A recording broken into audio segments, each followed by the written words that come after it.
Praise the lord. దేవునికి మహిమ కలుగును గాక. ప్రియ దేవుని బిడ్డలారా, పరిశుద్ధాత్మ దేవుడు ఈ దినమున నీతో మాట్లాడును గాక. సృష్టికర్త సజీవ స్వరం అనే ఈ కార్యక్రమం ద్వారా మీ ముందుకి రావడానికి దేవుడు కృపను గ్రహించారు. ప్రభువుకు మహిమ. ప్రియ దేవుని బిడ్డలారా, ఈ కార్యక్రమాన్ని మీరు ఎంతో ఆదరాభిమానాలతో మమ్మల్ని ఆదరిస్తున్నారు. మీ అందరూ మాకు ఎంతగానో సహకరిస్తున్నారు కాబట్టే మరి ఈ కార్యక్రమం ఇలా ముందుకు వెళ్ళగలుగుతున్నాం. ప్రభువుకు మహిమ. మీ ప్రేమ, మీ సహాయ సహకారాలు, మీరు ఈ కార్యక్రమానికి ప్రోత్సాహకరంగా ఉంటున్నారు. కొంతమంది కానుకలు పంపిస్తున్నారు. అందును బట్టి కూడా మీ అందరికీ నా హృదయపూర్వక వందనాలు తెలియజేస్తున్నారు. ప్రియ దేవుని బిడ్డలారా, మరి వాక్య భాగంలోకి వెళదాం. ఎందుకంటే ఈరోజు చాలామంది అసహ్యమైన జీవితం జీవిస్తున్నారు. దేవునికి కొన్ని అసహ్యమైన కార్యాలు ఉన్నాయి. దేవునికి ఇష్టము లేని మనం చేయకూడదు. ఎందుకంటే ఉదాహరణకి భార్య తన భర్తకు ఇష్టంగా ఉన్నప్పుడే ఆ కుటుంబం చక్కగా ఉంటుంది. భర్త భార్యకు ఇష్టంగా ఉన్నప్పుడే. ఒకవేళ వాళ్ళలో ఎవరికి ఇష్టం లేని కార్యాలు చేస్తే ఒకరినొకరు అసహించుకుంటారు. ఆ కుటుంబం కట్టబడదు. కుటుంబంలో గొడవలు, సమస్యలు. అలాగే దేవునికి కూడా మన నుండి అసహ్యమైన కార్యక్రమం చూడకూడదు. ఆయనకి ఇష్టమైన బిడ్డలుగా ఉండాలి. ప్రభువుకి మహిమ. చదువుదాం. ఎవరు దేవునికి అసహ్యమైన వారు? దేవుని వాక్యంలోకి వెళదాం. పరిశుద్ధ గ్రంథంలో 53వ కీర్తన 1వ వచనం చదవండి.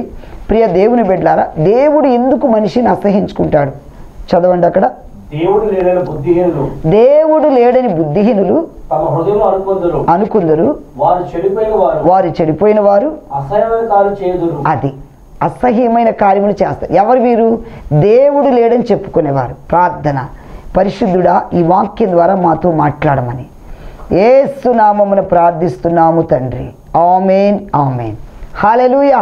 ప్రియ దేవుని బిడ్డలారా, ఇక్కడ గమనించినట్టయితే ఎవరు అసహ్యమైన వాళ్ళంటే దేవుడు లేడని కొంతమంది చెప్పుకుంటారు. వీరు ఎలాంటి వాళ్ళట? బుద్ధిహీనులు, అసహ్యమైన కార్యములు చేయవారంటున్నారు. అసలు ఈ అసహ్యమైన కార్యాలు ఏంటి?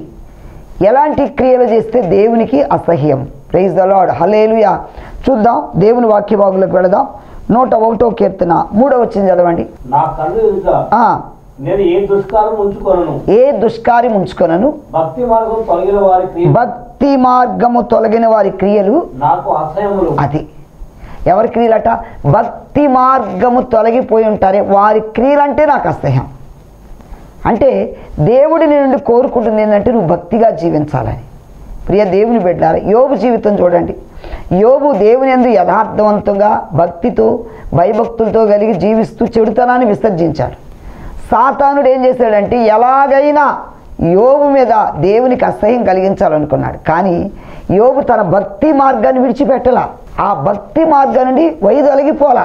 ప్రియమైనటువంటి క్రైస్తవ బిడ్డలారా, ఈరోజు చూడండి, కొంతమంది త్రాగి భయంకరంగా, మాకు తెలిసిన ఒక యవనస్తుడు తాగొచ్చి తల్లిని రోజు కొట్టడం, తల్లిని బాధ పెట్టడం.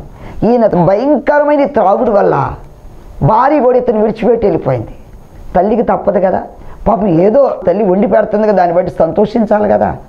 అలా కాకుండా ఈరోజు నాకు డబ్బులు తెచ్చిస్తావా లేదా, నాకు 100 రూపాయలు కావాలి తీసుకురాపో, ఇవ్వకపోతే ఆమెను కొడుతున్నాడు. ఆమె ఏదో పాపం ఆ పెన్షన్తో బ్రతుకుతుంది. ఆమెకు వచ్చి ఈ పెన్షన్తో ఇతను వండి పెట్టాలి, దాంట్లో ఇంటది కట్టుకొని ఇంకా ఆమె ఏదో కష్టపడి పని చేసుకుంటూ ఆయనకి ఇస్తుంటే ఆమె భయంకరంగా కొడుతూ ఉంటే ఆమెకు అసహ్యం కలుగుతుంది. వీళ్ళు చస్తే బాగుండయ్యా, ఇలాంటి వాడు పోతే బాగుంది, నాకు నన్ను ఎంత బాధ పెడుతున్నాడు పాస్టర్ గారు, వీళ్ళు లేకపోతే బాగుండి అంటాం. అంటే ఆమెకు అంత అసహ్యం కలిగిందంటే ఏంటి? అతని క్రియల వల్ల. ప్రియమైనటువంటి క్రైస్తవ బిడ్డలారా, నీ క్రియల వల్ల దేవునికి నువ్వు అసహ్యం కలిగజేయకూడదు. అందుకే ఇక్కడ ఏమనుందంటే భక్తి మార్గమును తొలగిపోయిన వాళ్ళంటే దేవుడికి అసహ్యం. ఈరోజు ఆయన కోరుకుంటూ నీ దగ్గర నుండి అంటే నువ్వు భక్తి మార్గములో నడవాలని. ప్రభునామానికి మహిమ కలుగును గాక. హల్లెలూయా. నువ్వు భక్తిపరుడిగా జీవించాలనేది దేవుని యొక్క ఉద్దేశం, దేవుని కోరిక. ప్రభునామానికి మహిమ కలుగును గాక. చదువుదా ఇంకా 119వ కీర్తన 158వ వచనం కూడా చదవండి. ద్రోహులను చూసి నేను అసహించుకుంటుని. అదిగో ఎవరిని? ఇందాకేమో భక్తిహీనుల మార్గం నుండి ద్రోహులు. ప్రియ క్రైస్తవ బిడ్డలారా, ఆ ద్రోహులను చూసుకొని నేను అసహించుకుంటున్నాను. నమ్మక ద్రోహి అంటారు కొంతమంది. చూడండి, ఎంతో ఫ్రెండ్షిప్గా ఉంటారు, ఆ ఫ్రెండ్షిప్లో మోసం చేసేవాడు కొంతమంది. ఎంతో భర్తను నమ్మించి భర్తకు నమ్మక ద్రోహం చేసేవాడు కొంతమంది. భార్యను నమ్మించి భార్యకు నమ్మక ద్రోహం చేసేవాడు. భార్య ఉండగాని పరస్త్రీ ఆమోహంలో ఉండి మరి భార్యకు నమ్మకం ఉండకుండా అతను నమ్మక ద్రోహి. అలాగే నీ భర్త ఉండగానే భర్తకు తెలియకుండా నువ్వు మరి అసహ్యమైన కార్యాలు చేస్తే నువ్వు నమ్మక ద్రోహి. ఇలాంటి వాళ్ళంటే దేవునికి అసహ్యం. ప్రియ దేవుని బిడ్డలారా, ఈరోజు నీ జీవితంలో ఇలాంటి క్రియలను జరిగిస్తున్నావేమో. దేవుడు నీతో మాట్లాడుతున్నాడు. యవనస్తుడా, మరి ఒకవేళ నీ తండ్రికి తెలియపోవచ్చు, నీ తల్లికి తెలియపోవచ్చు, నీ కుటుంబస్తులకు తెలియపోవచ్చు, కానీ సమస్తము దేవుడికి తెలుసు. దేవుడిని నువ్వు అసహించుకోక ముందే నీ జీవితాన్ని మార్చుకో. ప్రైజ్ ది లార్డ్, హల్లెలూయా. ఈరోజు నీ ప్రవర్తన మార్చుకోవాలి, నీ బుద్ధిని మార్చుకోవాలి. ఎందుకంటే దేవుడు నిన్ను ప్రేమిస్తున్నాడు. భయంకరమైన విపత్తుల్లో నుంచి కూడా దేవుడు మనం తప్పించాడు. కరోనా ప్రపంచాన్ని గడగడలాడించింది. ఎంతమంది యవనస్తులు చనిపోయారు. ఈ యొక్క కరోనాకి వయసుతో పరిమితం లేకుండా చనిపోయారండి. పెద్దవాళ్ళు చిన్నవాళ్ళని లేదు, పెద్దవాళ్ళని లేదు, ఎంతమంది. అలాంటి టైంలో కూడా దేవుడు మనల్ని ఎంత కాపాడాడు. ఇంకా నువ్వు త్రాగుబోతుగా, భయంకరమైన మూర్ఖుడిగా, దేవునికి అసహ్యమైన కార్యాలు చేస్తూ జీవిస్తున్నావేమో. అలాంటి వాళ్ళంటే దేవునికి అసహ్యమని గుర్తుపెట్టు, వాటిని విడిచిపెట్టు. ప్రభువుకే మహిమ కలుగును గాక. ఇంకా చూస్తున్నట్లయితే సామెతల గ్రంథం 3వ అధ్యాయం 32వ వచనం కూడా చదవండి. ప్రియమైనటువంటి క్రైస్తవ బిడ్డలారా, ఎవరు మరి ఆయనకి అసహ్యం అంటే కుటిల వర్తకుడు యెహోవాకు అసహ్యుడు. కుటిల వర్తకుడు యెహోవాకు అసహ్యుడు. Praise the Lord, hallelujah. యథార్థవంతులకు ఆయన తోడుగా ఉండును. Praise the Lord. కుటిల వర్తనుడు అంటే కుటిలమైన మాటలు, చెడ్డ మాటలు, కుళ్ళు బుద్ధి, ఇలాంటి మాటలు, భయంకరమైన అసహ్యమైన మాటలు, డబుల్ మీనింగ్స్తో మాటలు, ఇలాంటి వాళ్ళు అంటే దేవునికి అసహ్యులు. కొంతమంది నోరు మారదు, దేవుని సన్నిధికి వస్తారు, ప్రార్థనకు వస్తూ ఉంటారు, చేతిలో బైబిల్ ఉంటుంది, మరి ఏది నీ మాట మారాల. ప్రియమైనటువంటి క్రైస్తవ బిడ్డలారా, మృదువైన మాట క్రోధమును చల్లారిస్తుంది, నొప్పించు మాట కోపమును రేపుతుంది. ఈ పెదవులతో వచ్చే మాటే కదండి కుటుంబం కట్టబడాలన్నా, కుటుంబం పాడవ్వాలన్నా, కుటుంబంలో మరి ఏదైనా ఎన్ని రావాలని నోరే. ఈ భార్య భర్తల మధ్య ప్రేమను కోల్పోవాలని నోరే. ఈ కుటిలమైన మాటలతో కొంతమంది ఏమంటారంటే, అయ్యా ఆయన కొట్టక్కర్లేదు కానీ ఆయన మాటలు నా పేగులు తెగిపోయేటట్టు ఉంటాయంట. అంటే అంత అసహ్యమైన మాటలు, భయంకరమైన మాటలతో వాళ్ళని వేధిస్తూ ఉంటారు. అయితే ఈ కుటిల వర్తనుడు కూడా దేవునికి అసహ్యుడు. ప్రైజ్ ది లార్డ్, దేవునికి మహిమ కలుగును గాక. ఇంకా చూసినట్లయితే ప్రియ దేవుని బిడ్డ, ఈ సామెతల గ్రంథంలో 8వ అధ్యాయము 7వ వచనం కూడా చదవండి. నా నోరు సత్యమైన మాట పలుకును, నా పెదవులకు అసహ్యము. దుష్టత్వం ఎవరట? ప్రైజ్ ది లార్డ్, హల్లెలూయా. దుష్టత్వం నా పెదవులకు అసహ్యం. ఏంటి దుష్టత్వం అంటే, సొదమ గొమొర్ర పట్టణంలో చిన్నవాళ్ళు, యవనస్తులు, వృద్ధులు సమస్తం పాడైపోయారు. కామపు ఆలోచనతో, చెడు ఆలోచనలతో. అక్కడ ఆ సొదమ గొమొర్ర ప్రాంతములు, ఆ లోతు తన 2 కుమార్తెలతో ఉన్నప్పుడు ఆ ఇంటికి మరి దేవదూతలు వచ్చేలేకే వీళ్ళు తలుపులు కొడుతున్నారు. ఆ ప్రాంతంలో అందరూ వచ్చి, యవనస్తులు, పిల్లలు, వృద్ధులు కూడా వచ్చి తలుపులు కొట్టి, మీ ఇంట ఉన్న వాళ్ళని బయటకు పంపించండి, వాళ్ళతో మేము పాపం చేయాలి. ఎంత బాధాకరం, ఎంత అసహ్యమైన పనులు. ఆ లోతు అంటాడు, అయ్యా నా ఇంటికి వచ్చిన వాళ్ళని, అతిథులు వాళ్ళని ఏం చేయొద్దు, కావాలంటే నా యవన బిడ్డలు ఉన్న వాళ్ళని ఏం చేసినా పర్వాలేదు కానీ అయ్యా, ఎందుకంటే వాళ్ళు ఆ ఇంటి దగ్గరికి వచ్చి మేము ఇలా అయ్యా అనకూడదని వాళ్ళని కాపాడటం కోసం లోతు వాళ్ళకి దండాలు పెట్టి చెప్తున్నాడు, అయ్యా దయచేసి మీరు నా ఇంటి దగ్గరికి వచ్చి ఇలా చేయొద్దు. వాళ్ళు దుమ్మిగా మొత్తం ఇంటి మీద పడిపోయి ఎంత అసహ్యం. అందుకే ఆ సొదమ గొమొర్ర ప్రాంతాన్ని దేవుడు ఏం చేస్తాడంటే మొత్తం అగ్ని చేత కాల్చేశాడు. దానికి ముందు అబ్రహాం ప్రార్థన చేస్తున్నాడు, దేవా పోనీ ఆ ప్రాంతంలో కొంతమంది నీతిమంతులున్నా కాపాడుతావయ్యా, ఒక 50 మంది ఉన్నా కాపాడుతావా? దేవుని దగ్గర రిక్వెస్ట్గా అడుగుతున్నాడు, దేవా దయచేసి ఒక 50 మంది ఉన్నా ఉండి కాపాడు, 40 మంది ఉన్నా కాపాడుతావా? కాపాడుతానన్నాడు. దేవ ఏమనుకో ఒక 5గురు తగ్గితే అట్లా అలా 10 మంది దాకా వచ్చారు రిక్వెస్ట్. దేవుడు అన్నాడు 10 మంది నీతిమంతులున్నా కాపాడు. అంటే మొత్తం దుష్టత్తులు అయిపోయారు. దుష్టులు ఎవరి దుష్టుడంటే హామాను చూడండి. ఈ దుష్టుడని ఎవరి పేరంటే సాతానుడు. ఇలాంటి క్రియలు చేసే వాళ్ళు దుష్టుడు అంటారు. ప్రియ దేవుని బిడ్డారా, చెడ్డ మాటలు లేని వాటికి కల్పించడం, అసూయ, ద్వేషం, పగ ఇవన్నీ పెట్టుకుంటే ఇది దుష్టుడే. మరి నాబాలు గురించి అన్నారు, ఆ యొక్క పనివాడు కూడా చెప్తున్నాడు, మన యజమాని బహుదుష్టుడు, బహుపరికమానుడే. ప్రియ దేవుని బిడ్డలారా, ఎందుకంటే ఈ దుష్టత్వం అంటే ఈ సాతాను మనస్సు, దుష్టుడు. ప్రియ క్రైస్తవ బిడ్డలారా, ఇవి దేవునికి అసహ్యమైనవే. ఈ అసహ్యమైన క్రియలు నీలో నుండి ఈరోజు వెళ్ళిపోవును గాక. ప్రభువుకే మహిమ కలుగును గాక. హల్లెలూయా. కాబట్టి ఈరోజు మనము అలాంటి దుష్టత్వం నుండి కొంతమందిని మనం బయటికి తీయాలని దేవుని ఆలోచన. నువ్వు దుష్టత్వంలో చనిపోతే దేని ప్రయోజనం? నువ్వు నరకానికి వెళ్ళాలి. అంటే ఆ దుష్టత్వం నుంచి నేను విడిపించాలన్నదే దేవుని యొక్క ఉద్దేశమైనది. ప్రభునామానికి మహిమ కలుగును గాక. ప్రియ దేవుని బిడ్డలారా, పరిశుద్ధాత్మ దేవునితో మాట్లాడుతున్నాడు కనుక మరి నిన్ను అసహించుకోక మునిపే, దేవుణ్ణి చీ అనక మునిపే నీ జీవితం మార్పు రావాలి. చూడండి, ఇంకా దేవుని పరిశుద్ధ గ్రంథంలో మరి అదే సామెతల గ్రంథం 8:13 కూడా ఏమనుంది? యెహోవాయందు భయభక్తులు కలిగి ఉండుట చెడుతనము అసహించుకొనుటే. Praise the Lord. యెహోవాయందు భయభక్తులు కలిగి ఉండుట చెడుతనము అసహించుకొనుటే. Praise the Lord. హల్లెలూయా. యెహోవాయందు భయభక్తులు కలిగి చెడుతనమును అసహించుకోనంట.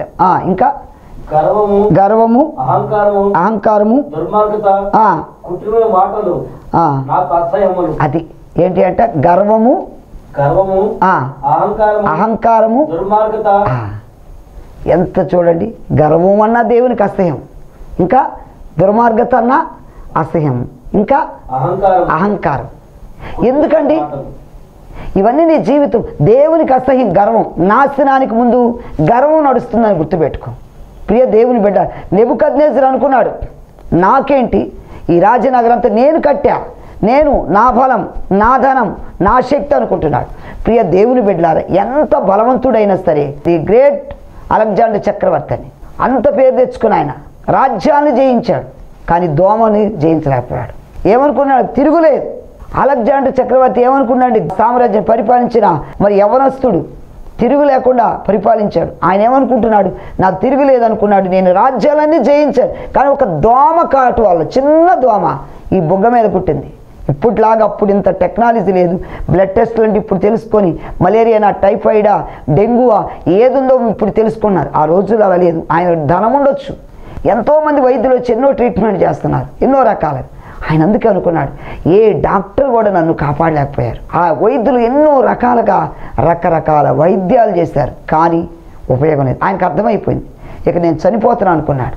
అక్కడున్న వాళ్ళతో చెప్పాడు, దయచేసి వినండి, ఇంకా నా ఆరోగ్యం రోజు రోజు క్షీణిస్తుంది, నేను చనిపోబోతున్నాను. కాబట్టి నేను చనిపోయిన తర్వాత ఏం చేయాలంటే నన్ను వైద్యులు మాత్రమే మోయమన్నాడు. దేవునికి స్తోత్రం. చూడండి, ఆయన పెట్టెలో పెట్టినప్పుడు ఆయన మోయాల్సింది ఎవరంటే వైద్యులు. ఎందుకు వైద్యులను అడిగారు?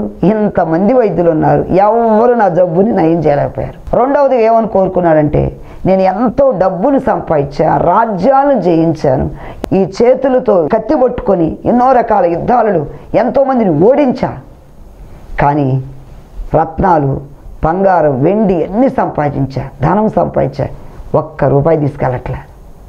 అందుకే అన్నాడండి, నన్ను పెట్టెలో పెట్టినప్పుడు చేతులు వేలాడి తీసుకుని వెళ్ళమన్నాడు. అంటే ఇంత సంపాదించినా, ఇన్ని చేసినా నేనేమి తీసుకెళ్ళలేకపోతున్నా, ఒట్టి చేతులతో వెళుతున్నాను.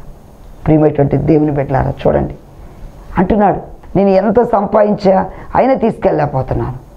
మరి ఇంత ది గ్రేట్ అని పేరు తెచ్చుకున్నాడే, ఆయన ఒక్క దోమని జయించలేకపోయాడు. క్రైస్తవ బిడ్డలారా, నువ్వు అనుకుంటున్నావా నాకు తిరుగులేదు, గర్వం ఎందుకండి అనుకున్నాడు ఈయన. మరి అందుకే ఆయన చెప్తున్నాడు, మరి నన్ను వైద్యులు కాపాడలేదు, తర్వాత ఈ ధనం కూడా నా ఎంట రావటం లేదు, ఇవన్నీ కూడా అశాశ్వతం అని గుర్తుపెట్టుకుంటున్నారు. కాబట్టి ప్రియమైనటువంటి సోదరుడా, సహోదరి, నాశనానికి ముందు నడుస్తుంది ఏంటంటే గర్వం. ఈ గర్వాన్ని విడిచిపెట్టాలి. ఈ గర్వం వల్ల రాజ్యాన్ని కోల్పోయారు. వస్తీ ఆమె గర్వించింది, భర్తే పిలిపించాడు, అమ్మా మీరు ఇదిగో వాళ్ళు కొంతమంది 7గురిని పంపించి రాణి గాని పిలువమని. తన సంతోషంలో ఆనందంలో ఆయన అనుకున్నాడు, మహారాణి గాని వీళ్ళందరూ పరిచయం చేయాలి రాణి గాని అంటే. ఏమేమి నేను రాను, తిరస్కరించింది. గర్వం అందాన్ని చూసి గర్విస్తుంది. ప్రియమైనటువంటి క్రైస్తవ బిడ్డల, ఎందుకు ఇది 3 నెలల ముచ్చలని గుర్తుపెట్టుకో, ఇదంతా ఒకరోజు మట్టిలో కలవాలని గుర్తుపెట్టుకో. మరి ఈ గర్వం దీనివల్ల కూడా ఏమో నాశనానికి ముందు గర్వం నడుస్తూ గుర్తుపెట్టుకో. నెబుకద్నెజరు కూడా ఏమనుకున్నాడు, ఆయన కూడా మరి నా అని లేకే, ఒరే వెర్రివాడ, చూడు నీ పరిస్థితి, మరి ఎద్దులాగా నువ్వు గడ్డి మేస్తావు. ఎంత బాధాకరం అండి. ఈ బబులోని సామ్రాజ్యాన్ని దీనంతటికి అధికారి నేను కాదా, నేనే కదా ఇది కట్టించింది అనుకున్నాడు. చివరికి ఎద్దులా గడ్డి వేసేశాడు. క్రైస్తవ బిడ్డలారా, గర్వాన్ని విడిచిపెట్టాలి. దేవుని పిల్లలుగా ఈరోజు నీ జీవితంలో క్రీస్తును ధరించుకుని నీవు గర్వం లేకుండా జీవించాలి. ఈ గర్వం అంటే దేవునికి అసహ్యం. ఆయన దీనులను లక్ష్య పెట్టే దేవుడు. Praise the Lord. ఇంకా ఏముంది అక్కడ? గర్వము, అహంకారము. ఇంకేంటంటే అహంకారం. Praise the Lord. దుర్మార్గత, కుటిలమైన మాటలు, ఇవన్నీ కూడా ఆయనకు అసహ్యములు. Praise the lord. దేవునికి మహిమ కలుగును గాక. ప్రియమైనటువంటి క్రైస్తవ బిడ్డలారా, ఇవన్నీ కూడా దేవునికి అసహ్యములైనవే. మలాకి గ్రంథం 2:16 కూడా చదవండి.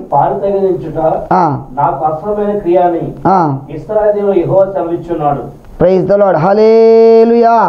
భార్యను పరిత్యజించుడు నాకు అసహ్యమైన క్రియ.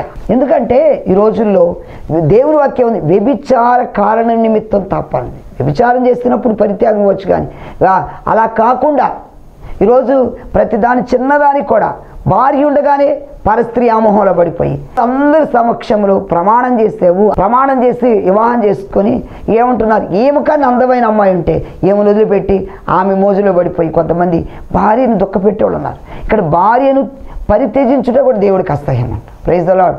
అలాగే స్త్రీ అయినా పురుషులైన ఇద్దరికి వాక్యం వర్తిస్తుంది. దేవునికి మహిమ కలుగును గాక. అలాగే ఇద్దరిలో ఉన్నారు ఇలాంటి స్వభావం కలిగిన వాడు. చిన్నదానికి కూడా ఇంకా వీళ్ళు కొంచెం లెవెల్ పెరిగేలేకే, ఆస్తి పెరిగేలేక కూడా కొంతమంది వాళ్ళని ఇదిగో నువ్వు నాకు అక్కర్లేదు, నువ్వు నాకు నచ్చలేదు అనుకునే వాళ్ళు ఉన్నారు. కొంతమంది బాండ్ రాసుకుంటున్నారు, ఇన్ని సంవత్సరాలు నీతో కాపురం. ఇలాంటివన్నీ దేవునికి అసహ్యమైన గుర్తుపెట్టుకోండి. క్రైస్తవ బిడ్డలారా, మనమందరూ కూడా ఇలాంటి అసహ్యమైన క్రియలు చేస్తే నీ జీవితం ఎక్కడికి వెళ్తుందో ఒకసారి గుర్తుపెట్టుకో. నరకానికి వెళ్ళాలి. దేవునికి అసహ్యమైన క్రియలు విడిచిపెట్టాలి. దేవునికి మహిమ కలుగును గాక. హల్లెలూయా. మరి ఇంకా దేవుని వాక్యంలో సామెతల గ్రంథం 10వ అధ్యాయం 7వ వచనంలో కూడా ఏముందో చదవండి.